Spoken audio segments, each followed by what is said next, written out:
On the night I became his wife, there was no music, no celebration, no witnesses who mattered. The room was silent, except for the sound of a pen scraping paper. I was standing across from a man whose name people whispered, instead of saying out loud. A man whose enemies disappeared without headlines. A man I had never spoken to alone until that night. He didn't look at my dress. He didn't look at my face. He slid a document across the table and said only one thing. Read it carefully. This marriage is not about happiness. I didn't know then that this moment would divide my life into two parts. Before I signed, and after I understood what the signature really meant. Before we continue. If you want more stories that make the hair on your neck stand up, go ahead and subscribe to Honey's Romance Stories.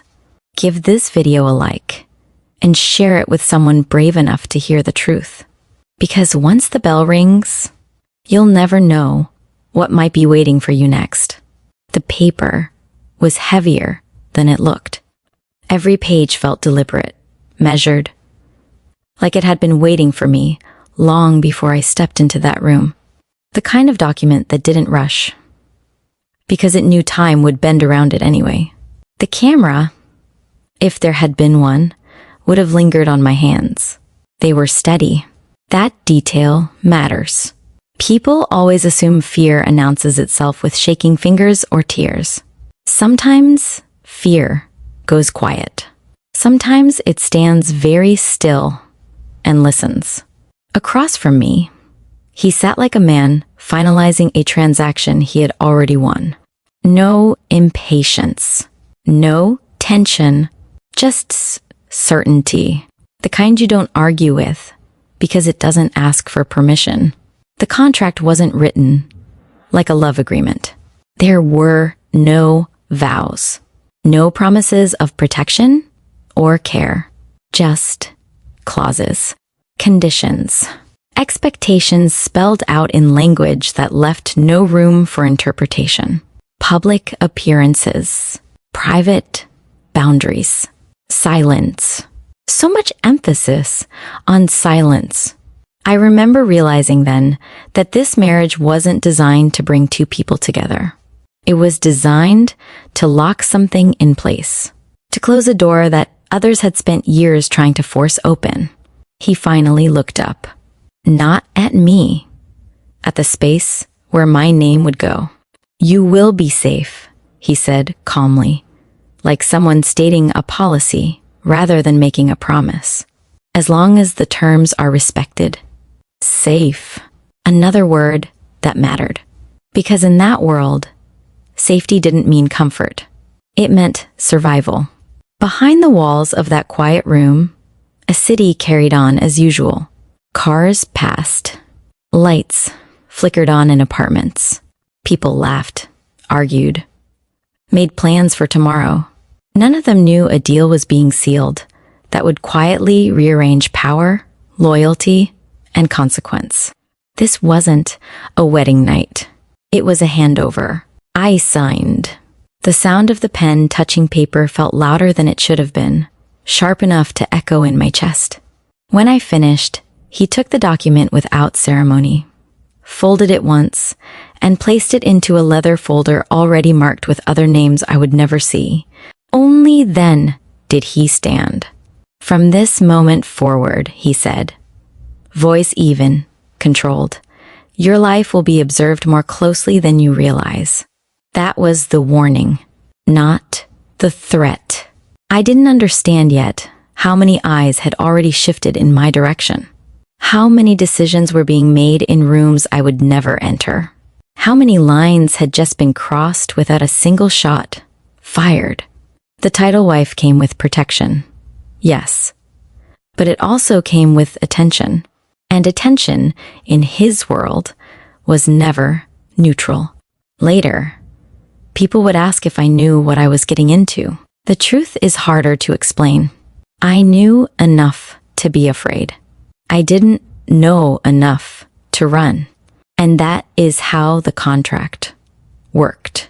Not by force, but by timing. How this marriage began. I was 22 when my father finally ran out of time. By then, the debt had stopped being a number and started behaving like a presence. It followed us from room to room. It sat at the table during meals. It waited in the silence after unanswered phone calls. My father had built his life on optimism. He believed tomorrow would always arrive with a solution. Powerful men do not share that belief. They count days. They keep records. What he owed was never meant to be repaid with money alone. The first warning came quietly. A visit that lasted less than 10 minutes. Two men who spoke politely and left without raising their voices. They looked around our living room as if memorizing it, as if confirming something. After that, the house felt smaller. My father tried to protect me by telling me nothing. That choice mattered more than he realized. Because when the truth finally arrived, it arrived all at once, with no room to soften the impact. He sat across from me at the kitchen table, hands folded the way they used to be when I was a child, and he was about to give bad news. His voice shook only once. "They're willing to close the account," he said. That word again, close, as if this were a file, not a life. "And the condition?" I asked. He didn't answer right away. That pause was the moment everything changed. I learned later that the man I would marry had been aware of me long before I was aware of him. Not in a personal way, in a strategic one. I fit the requirements. Unattached, educated, unconnected enough to be reshaped, but visible enough to serve a purpose. He didn't come himself. That detail has always mattered to me. He sent a lawyer, immaculately dressed, expressionless, carrying a briefcase that held my future in neatly labeled sections. The meeting took place in an office that smelled faintly of old paper and expensive coffee. No threats were spoken. They didn't need to be. The lawyer explained the arrangement slowly, carefully, like someone laying out the steps of an insurance claim. Marriage in name, residency in his properties, appearances when required, privacy respected within clearly defined limits. Romance was never mentioned. Choice was never offered. I remember asking one question, just one. What happens if I say no? The lawyer closed the folder. That would be unfortunate. He said, gently, my father never looked at me during that meeting. I think he believed that if he didn't see my face, he could pretend I wasn't there. That this was still a negotiation between men. It wasn't. It was a handover, disguised as mercy. Yet even then, something unexpected slipped through the cracks. A detail so small, it almost escaped notice. The lawyer mentioned that the man I was to marry had insisted on reviewing my academic records himself, that he had declined several other options before approving this arrangement. At the time, it meant nothing to me. Later, I would understand that it meant everything. Because this marriage, for all its calculated beginnings, wasn't built on indifference. It was built on intention. Cold, precise intention, but intention nonetheless. When I finally met him in person, months after the agreement was set in motion, I was prepared for cruelty. I was prepared for arrogance. I was prepared to disappear. What I was not prepared for was restraint. He spoke to me with measured calm. He never raised his voice. He never touched me without permission. He kept his distance like someone honoring an invisible boundary only he could see. That, strangely, was where the danger really began. Because restraint creates curiosity, and curiosity, given enough time, turns into something far harder to control. This marriage did not begin with love, but it did not begin with hatred either. It began with two people standing on opposite sides of a decision neither of us could fully undo, both aware that once the contract was signed, the story would no longer belong to us alone. The man behind the name. Before I ever heard him speak, I heard the stories. They traveled faster than facts, passed in lowered voices, edited with every retelling. His name was rarely said directly. People used descriptions instead, as if naming him invited consequences. They said he never shouted. They said he never rushed. They said he never acted without already knowing the outcome. Some swore he had been born into power. Others insisted he had built everything himself, piece by piece, from nothing but patience and precision. The contradictions didn't cancel each other out. They layered, forming a portrait that was impossible to verify and impossible to ignore. In that world, reputation was currency, and his was priceless. What fascinated me most was not the fear attached to his name, but the consistency. No one could point to recklessness. No one could describe chaos. Every story, no matter how dark its edges, shared the same center, control. He ran his empire the way a clock runs time, quietly, reliably, without asking for admiration. The people around him moved differently. I noticed it the first time I entered one of his properties. Conversations softened. Steps slowed. Even confident men adjusted themselves, as if the air demanded it.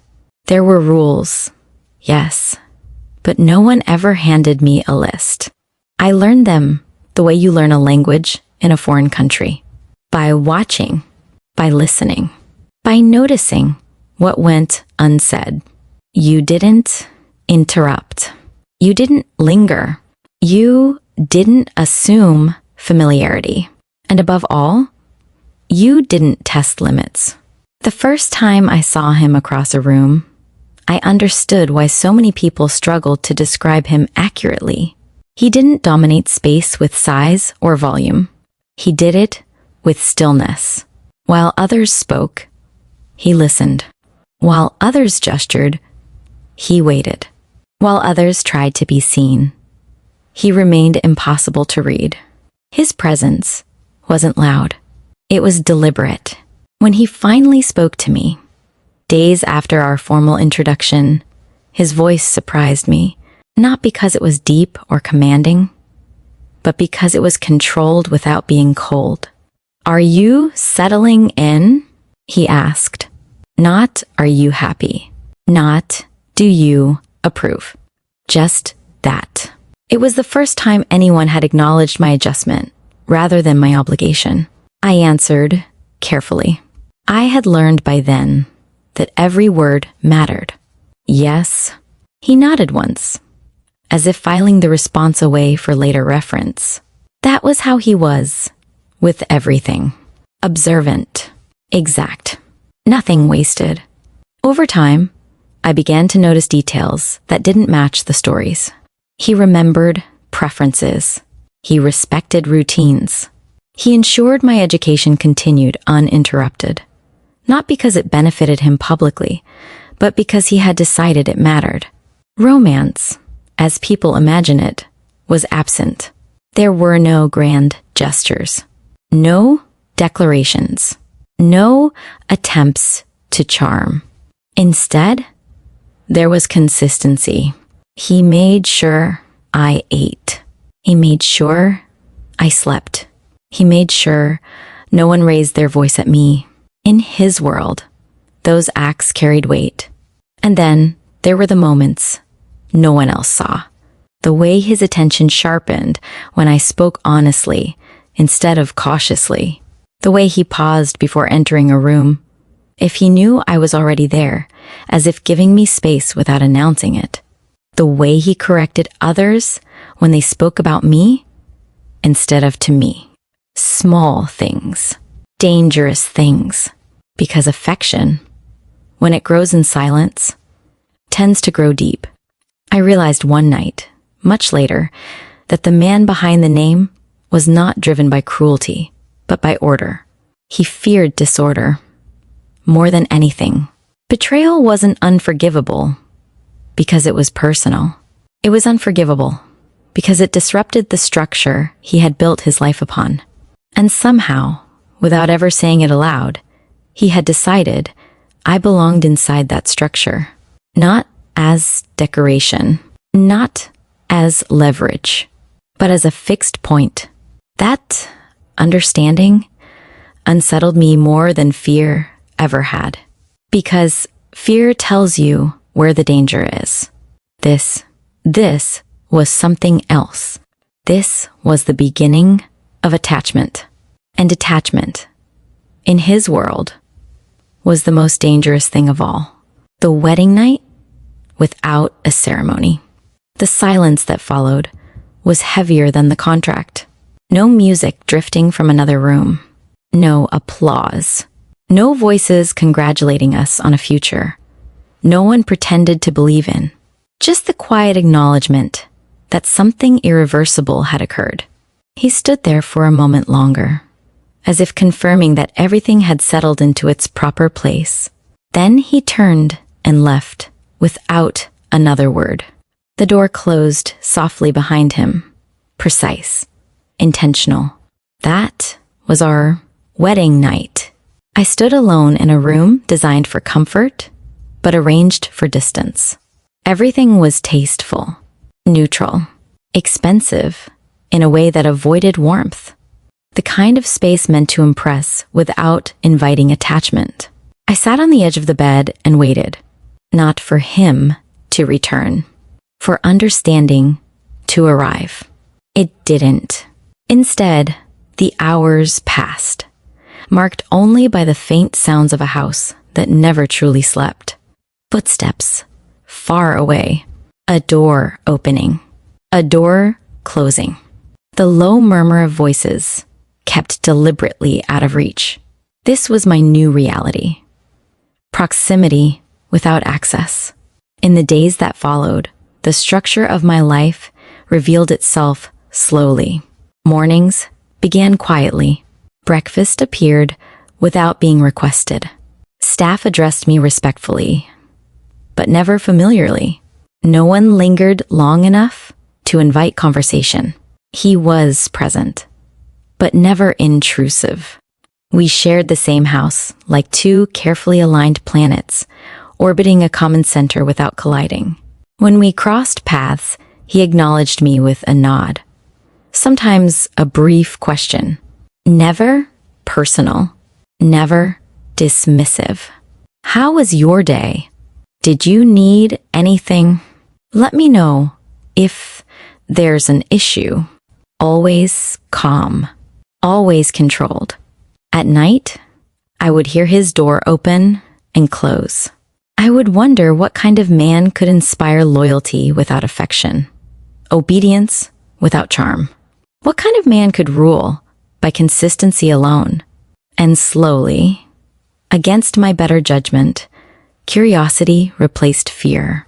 I noticed how he corrected a subordinate who spoke too sharply. Not publicly, quietly. I noticed how his attention sharpened when someone tried to cut corners. How inefficiency irritated him more than disagreement. He respected competence. He valued restraint. He trusted few.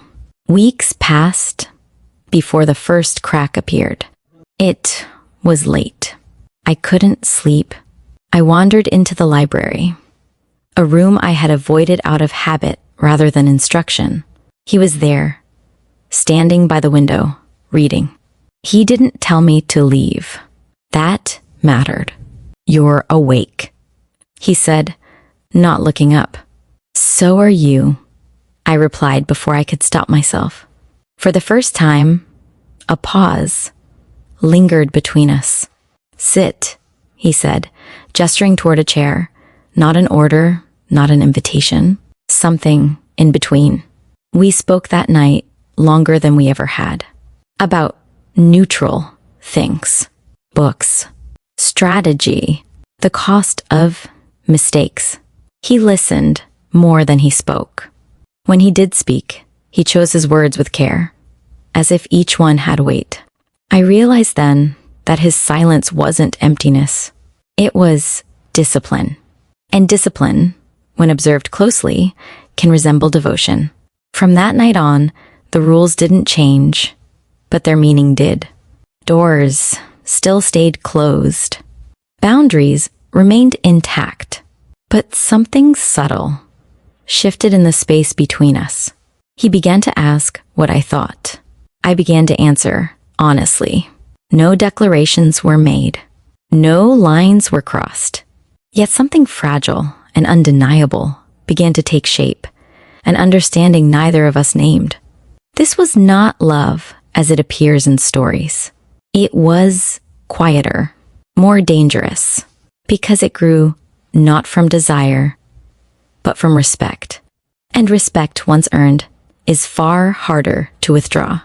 That was the truth of our marriage. It didn't begin with passion. It didn't begin with choice. It began with distance.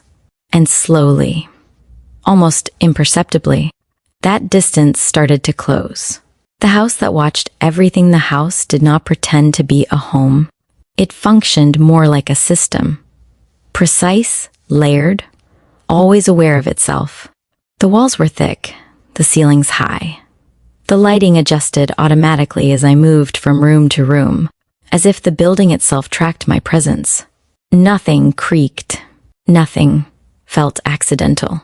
I noticed the cameras before anyone told me they were there. They were hidden inside smoke detectors, framed art, decorative corners meant to draw the eye without revealing purpose. Once you saw one, you couldn't unsee them.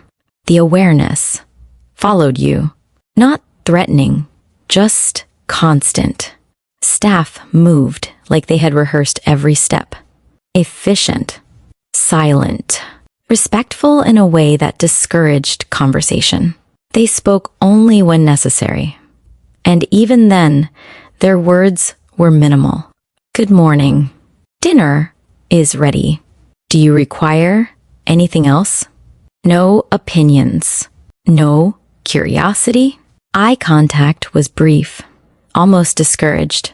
It wasn't fear exactly. It was training.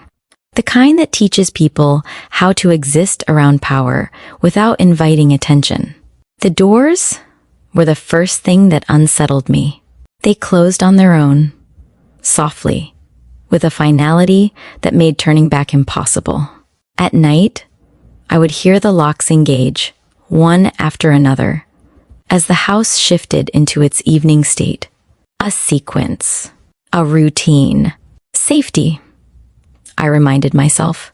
That was what he had promised. Still, safety with conditions feels different than safety freely given. I tried to explore during the day, learning the layout, memorizing turns, understanding which spaces welcomed movement and which discouraged it. Certain corridors were brighter. Others felt intentionally subdued. The basement entrance was one of those places. It wasn't hidden. That was what made it unsettling. A simple door at the end of a hallway. I rarely used. Unmarked. Uninviting. The first time I passed it, I felt the house grow quieter around me. That night, I heard the sounds. Footsteps below. Measured. Purposeful. Voices kept low. Not urgent, not casual. Controlled. The kind of conversations meant to stay contained within concrete and distance. I lay awake, listening. realizing that the house didn't just shelter his life. It protected his work. The next morning, I asked a housekeeper about the basement as casually as I could manage. She had been with the house longer than most, her movements confident, her presence almost maternal. She stopped mid-step, just for a second, but it was enough. Her shoulders stiffened, her expression smoothed into something unreadable. "That area is restricted," she said.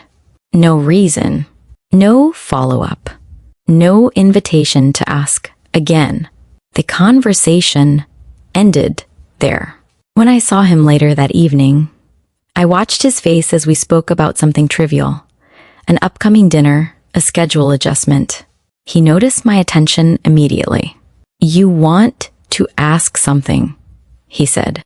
I hesitated. "Yes, then ask." "The basement," I said carefully. I heard activity. He didn't react the way I expected. No irritation, no warning, just consideration. "That part of the house doesn't concern you," he said, "and it never will." The certainty in his voice mattered more than the words themselves. "Am the first safe?" I asked. He met my gaze, fully then. "Always," he said. That was the first time he sounded personal. After that, the house felt different, not warmer, but clearer, like I understood its purpose now. It wasn't meant to comfort me. It was meant to shield me. And yet, in that watchful structure, something quietly human persisted. He made sure I had spaces untouched by observation, rooms where the cameras were absent by design. He never entered those rooms without announcing himself first. That restraint again, that deliberate distance. Slowly, I began to realize the house watched everything. But he didn't watch me the same way. Where the walls observed, he trusted. Where the systems controlled, he adjusted. And that distinction, subtle as it was, changed how I saw him. Because a man who commands surveillance but chooses restraint is not governed by fear. He is governed by choice. And in a place built to monitor every movement, the most dangerous thing growing between us was something the cameras could never record. The rules. The rules were spoken the way laws are written. Clear, structured, immune to argument. He didn't raise his voice. He didn't soften it either. We were seated across from each other, the same distance he always kept. The table between us polished to a mirror-like finish. A barrier, disguised as furniture. Rule 1 landed first. You do not leave without approval. Not permission. Approval. Implied evaluation. Risk measured. Consequences anticipated before action. I nodded. Rule 2 followed without pause. You do not ask questions about business. That one surprised me less than I expected. Silence, I'd already learned, was a form of safety. Rule 3. You do not speak to guests unless spoken to first. That rule wasn't about manners. It was about hierarchy, about who was allowed to exist in certain conversations and who was meant to remain unseen. Rule 4 came quieter. You do not attempt contact with your former life. That was the moment my chest tightened. Former life. As if everything before him had already been sealed away, labeled, archived. Family, friends, familiar streets. A version of myself that existed without surveillance. I looked up then, searching his face for something. Regret, perhaps. Hesitation. There was none. Then he paused. That pause mattered more than all the other rules combined. If you break any rule, he said, finally, I will know. He didn't explain how. He didn't threaten consequences. He didn't outline punishment. Certainty replaced explanation. I believed him immediately, because by then, I understood something about him that others didn't say out loud. He didn't rely on fear alone. He relied on awareness, systems, loyalty bought not with charm, but with predictability. After that conversation, the rules stopped feeling abstract. They shaped my days. Requests were submitted through channels I hadn't known existed. Movement was coordinated. Schedules adjusted without discussion. Even spontaneity had boundaries. And yet, within those limits, he allowed space. He never monitored my thoughts. He never dictated my interests. He never demanded affection. What he required was order. And in return, he offered protection that felt absolute. The first time I tested a rule, it was accidental. I lingered too long at a window overlooking the front gate, long enough for the guards below to notice, long enough for a message to reach him before I'd even stepped away. That evening, he found me in the sitting room. "You were observing the entrance," he said. Not a question. "I didn't realize," I began. "I know," he interrupted calmly. "It wasn't intentional."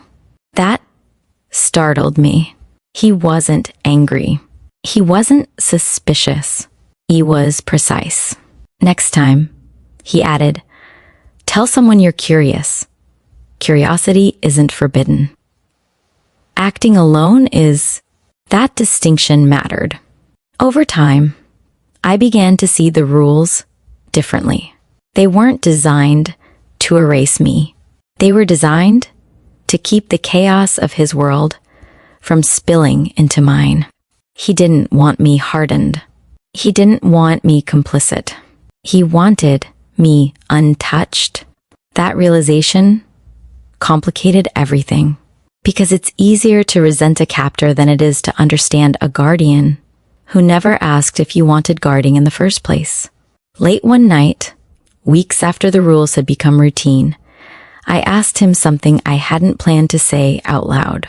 "What happens if I want something that breaks a rule?" He studied me then, not assessing risk this time, but weighing honesty. "Then we talk," he said, "and I decide whether the rule still serves its purpose." That answer stayed with me. Rules, I realized, were not immovable. They were tools. And I, whether I liked it or not, was becoming something he was willing to adapt those tools for. That was the most dangerous truth of all. Because rules can change, but attachment, once formed, rarely does. Control without touch. He never needed to repeat himself. That was the first thing I noticed about his authority. Once a decision was spoken, it settled into the air like fact. People adjusted instinctively. Chairs shifted. Voices lowered. Plans realigned without debate. He didn't demand obedience. He expected it. When he entered a room, the atmosphere changed before anyone acknowledged him. Conversations didn't stop abruptly. They concluded, as if they had reached a natural end the moment he arrived. Even laughter softened, reshaped into something careful. And when he left, the weight of his presence lingered. Not relief, not freedom, awareness. What unsettled me most was that none of it relied on intimidation in the obvious sense. There were no threats made in public, no displays of anger, no raised voice echoing down hallways. Control came through certainty. People followed him because they trusted that he already knew the outcome. That resistance was inefficient. That compliance was simpler than curiosity. And then there was me. He never touched me. Not once. No guiding hand at my back. No possessive gesture. No reminder of claim through physical closeness. At first, I thought that absence was intentional distance, a way of reminding me that this arrangement was transactional and nothing more. But the longer I lived in that house, the clearer it became that distance was his form of restraint. I was escorted everywhere, always by different people, always at different distances, close enough to intervene, far enough to pretend I was free to walk on my own. I could move through the gardens, the halls, the terraces, but never without someone knowing where I was. Never without someone watching. At night, security rotated quietly. I learned the rhythm of their patrols, the way people learn the rhythm of a city outside their window. Predictable, constant, unyielding. I was never alone, and yet no one intruded. No one entered my rooms unannounced. No one searched my belongings. No one questioned my private routines. The surveillance stopped precisely where my personal space began.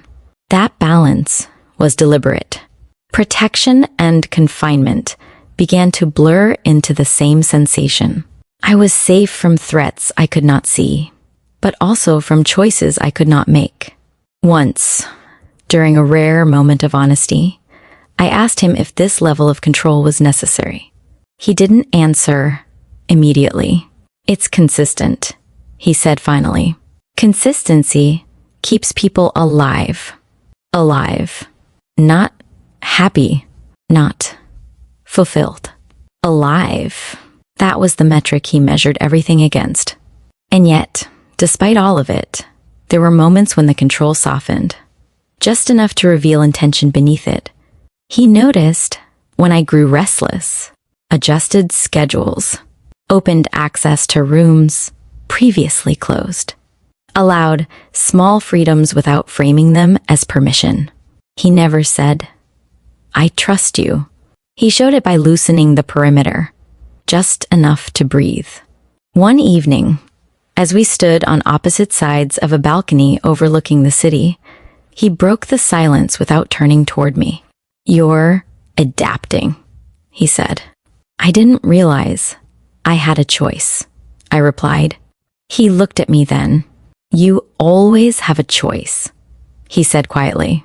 "What you don't always have is time to make it safely." That was the truth he lived by. Control, for him, wasn't about ownership.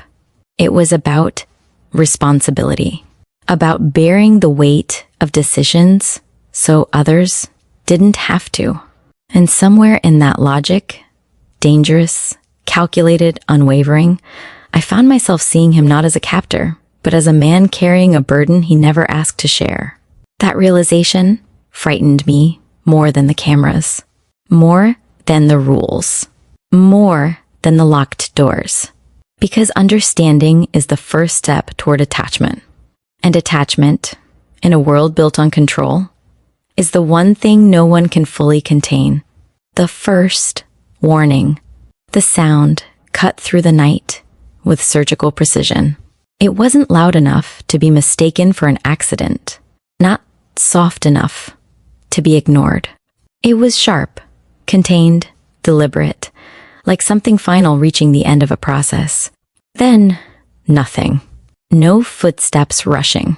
No voices raised. No alarms. Just silence settling back into place, as if the house itself had absorbed the disturbance and decided it was finished reacting. I was still sitting upright in bed when the intercom activated. "Come downstairs." His voice was steady, unchanged, as if he were asking me to review a document or confirm a schedule. I didn't ask. Why?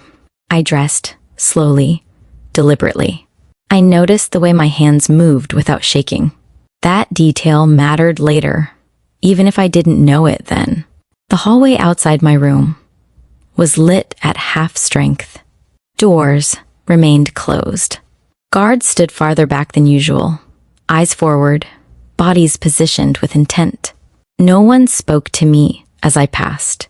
The descent felt longer than it was. With each step downward, the air shifted, cooler, denser, less forgiving. The walls changed too. Less decoration, more function. The building stopped pretending to be livable and revealed what it truly was. Infrastructure. I stopped at the basement hallway. Every instinct told me to stay where I was.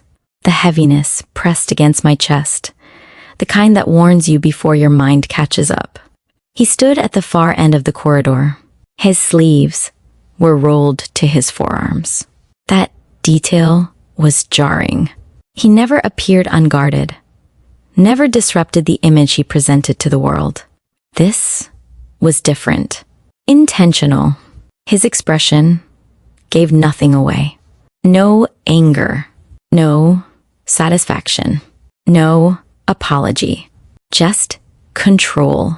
You need to understand something, he said, his voice carrying easily through the space. I didn't move. This life does not pause because you are here. He didn't step closer. He didn't gesture behind him. He didn't offer explanation. He didn't have to. The warning wasn't about what had just happened. It was about what always happened. This house, he continued, exists to contain what happens below it. You are above that line for a reason. I swallowed. Am the first in danger? I asked. He held my gaze. No, he said, but you are adjacent to it. That distinction mattered. You will hear things, he added. You will sense changes. You will notice when something ends. When it does, you come to me. You do not investigate. You do not imagine. You do not internalize. He paused, just long enough for the next words to settle. And you do not confuse what you feel with responsibility. Responsibility, that was the word that lingered. He stepped aside then, not inviting me forward, but allowing me to turn back, giving me the choice without ever framing it as one. As I walked away, I felt it, the unspoken promise beneath the warning. He wasn't showing me fear. He was offering trust. Not the soft kind, the dangerous kind. The kind that says, I am letting you see the edge, so you understand why the boundary exists. That night, sleep came slowly. I realized something I hadn't before. He hadn't called me down to intimidate me. He hadn't called me down to prove power. He had called me down so I wouldn't imagine worse things than reality. So I wouldn't fill the silence with stories that could unravel me. In his world, truth, even partial, was a form of protection. And that was the moment everything shifted. Because warnings are not given to possessions. They are given to people you intend to keep safe. And safety, when it comes from someone capable of ending things without hesitation, carries a weight that feels disturbingly close to devotion. The contract revealed. Later that night, sleep refused to settle. The house had returned to its usual rhythm, quiet, regulated, unyielding. But my mind wouldn't follow. I retrieved the folder from where I had stored it, untouched since the night of the signing. The leather was smooth, unmarked, as if it had never been opened at all. I sat at the desk and began to read again. This time, I read slowly, not like someone skimming legal language out of obligation, but like someone searching for intent, for meaning hidden between margins and phrasing, for the shape of the trap I had already stepped into. The contract wasn't cruel in its wording. That was the most unsettling part. It was elegant, polite, almost considerate. Each clause framed as necessity rather than demand. Each restriction introduced as a measure of safety. protection of assets, protection of identity, protection of continuity, protection, protection, protection. The word appeared again and again, like reassurance layered so thick it nearly concealed what lay beneath it. Nearly. I noticed phrases I had overlooked before. Sentences buried inside longer paragraphs, softened by formal language, designed to pass unnoticed unless you were looking for them. Movement, subject to approval. Communication, subject to review. Associations, subject to discretion. Every part of my life, categorized, defined, managed. I turned the page, and then I saw it. The wife agrees to absolute loyalty. No elaboration, no footnote, no clarification, just that sentence. Standing alone in its finality, I read it again. Absolute, not conditional, not mutual, not defined. I searched the following pages for explanation, for boundaries, for some indication of what loyalty required in practice. There was none. Only consequences. Breach of loyalty would result in termination of protection, termination of status, termination of privileges granted under the agreement. Termination, another word that carried more weight in his world than it did on paper. I leaned back in the chair, suddenly aware of how quiet the room was, of how the house seemed to wait, as if listening for my reaction. That was when the understanding settled fully into place. The marriage was not the deal. It was the framework. The structure designed to make something else enforceable. Compliance, not obedience. Obedience implies force. Compliance implies agreement. I hadn't been taken. I had consented. That realization hit harder than fear ever could. Because fear suggests an enemy. This suggested design. I thought back to his restraint, his distance, his rules, the way he never touched me, never raised his voice, never rushed my adjustment. All of it suddenly made sense. Control without touch, authority without spectacle, power that didn't need to announce itself because it was already embedded. Loyalty, I realized, didn't mean affection. It meant alignment, standing where he needed me to stand, remaining silent when silence preserved order, choosing his structure over my instincts. And the most dangerous part, there was no clause stating that loyalty had to be earned, only maintained. I closed the folder carefully, as if rough handling might trigger something unseen. My reflection stared back at me from the darkened surface of the desk. Calm, composed, changed.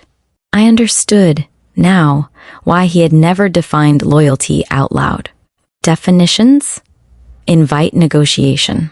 Ambiguity enforces itself. Somewhere down the hall, a door opened and closed. Footsteps moved with purpose, then faded. The house continued its watch. And in that moment, I realized something else. Something far more unsettling than the contract itself. He hadn't hidden this from me.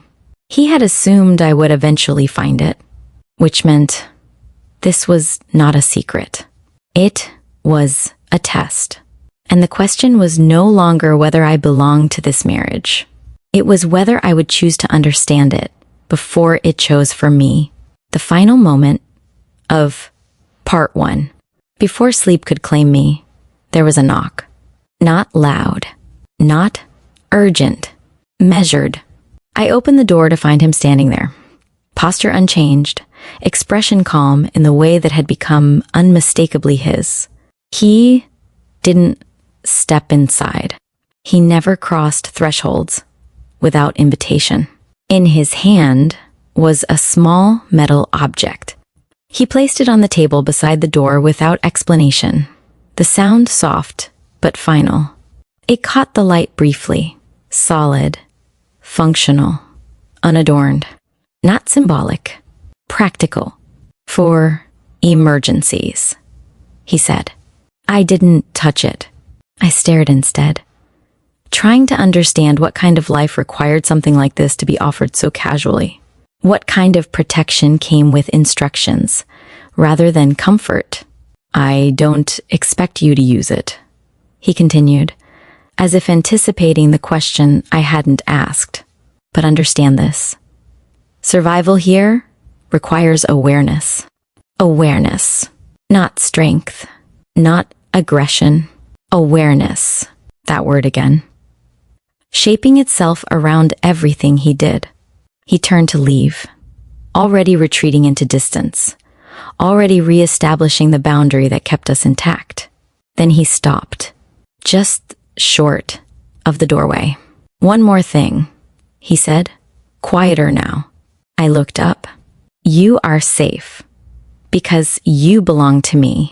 He didn't wait for a response, didn't look back to see how the words landed. The door closed. I stood there long after his footsteps faded, the house returning to its steady rhythm around me. The object remained untouched on the table, heavy with implication. Belong. It wasn't said like a claim fueled by emotion. It was said like a fact of structure. Belonging, I realized, was the condition. Safety was the benefit. And benefits, by nature, can be withdrawn. I lay in bed that night, with the contract echoing in my mind. Absolute loyalty. Undefined. Unyielding. A requirement that stretched far beyond affection or obedience. Loyalty meant alignment. Belonging meant compliance. Safety meant remaining inside the shape he had drawn around me. For the first time, the truth settled clearly, without panic or denial. This marriage was not built on love. It was built on control, refined into protection, on danger, held at a distance until it wasn't. And somewhere between fear and understanding, something far more complicated had begun to take root. Because he had not threatened me. He had warned me. And warnings are given to those someone intends to keep. Part 1 did not end with escape. It did not end with defiance. It ended with clarity. In his world, safety was real. Protection was powerful. And belonging was the price. And as sleep finally reached for me, one thought lingered. Quiet, persistent, impossible to ignore. If safety was conditional, what would love cost? If this story gave you chills, don't forget to hit the like button and subscribe for more stories. What if safety came with conditions? Would you accept it? Or would you risk everything for freedom, even knowing what it might cost you? 2, do you believe his words were protection or possession? And where do you draw the line between the two? 3, if you were in her place, would loyalty feel like survival or the beginning of love you never planned to fall into? Drop your thoughts in the comments. This story isn't finished yet, and neither is the question of what you would choose.